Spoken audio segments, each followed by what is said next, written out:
Voy a leer un extracto de El miedo a la libertad de Erich Fromm, donde habla de la autoridad. La autoridad no es necesariamente una persona o una institución que ordena esto o permite aquello. Además de este tipo de autoridad, que podríamos llamar exterior, puede aparecer otra de carácter interno, bajo el nombre de deber, conciencia o superyo.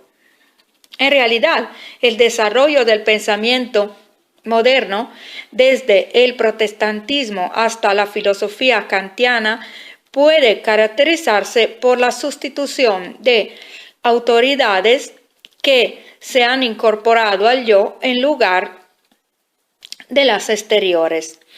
Con las victorias políticas de la clase media en ascenso, la autoridad exterior perdió su prestigio y la conciencia del hombre ocupó el lugar que aquella había tenido antes.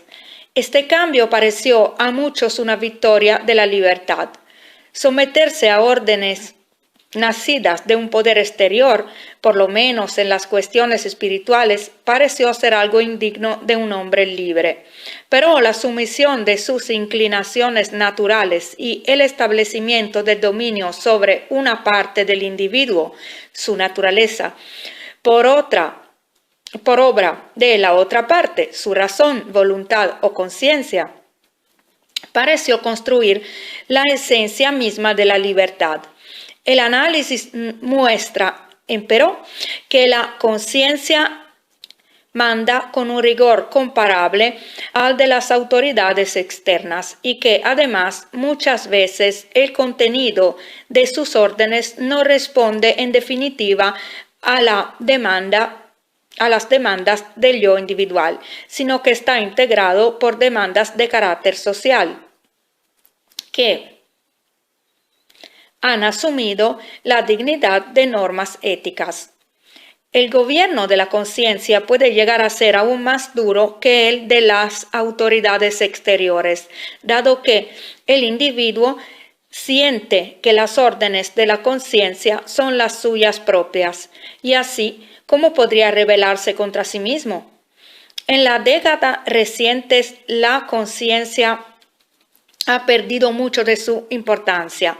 Parecería como si ni las autoridades externas ni las internas ejercieran ya funciones de algún significado en la vida del individuo. Todos son completamente libres, entre comillas, siempre que no interfieran con los derechos legítimos de los demás. Pero lo que hallamos en realidad es que la autoridad, más que haber desaparecido, se ha hecho invisible. En lugar de la autoridad manifiesta, lo que reina es la autoridad anónima. Se disfraza de sentido común, ciencia, salud psíquica, normalidad, opinión pública.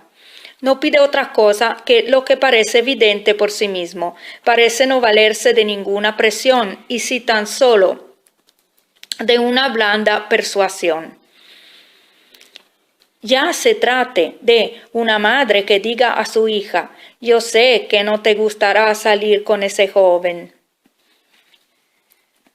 Ya de un anuncio comercial que sugiera: fume usted esa marca de cigarrillos, le gustará su frescura. Siempre nos hallamos en presencia de la misma atmósfera de sutil sugestión que envuelve toda la vida social. La autoridad anónima es mucho más efectiva que la autoridad manifiesta, puesto que no se llega a sospechar jamás la existencia de las órdenes que de ella emanan y que deben ser cumplidas. En el caso de la autoridad externa, en cambio, resultan evidentes tanto las órdenes como la persona que las imparte. Entonces se la puede combatir. Y en esta lucha podrá desarrollarse la independencia personal y el valor moral. Pero mientras en el caso de las autoridades que se ha incorporado al yo, la orden, aunque de carácter interno, todavía es perceptible, En el de la autoridad anónima, tanto la orden como el que la formula se han vuelto invisibles. Es como si a uno le tirotearan enemigos que no alcanza a ver. No hay nada ni nadie a quien contestar.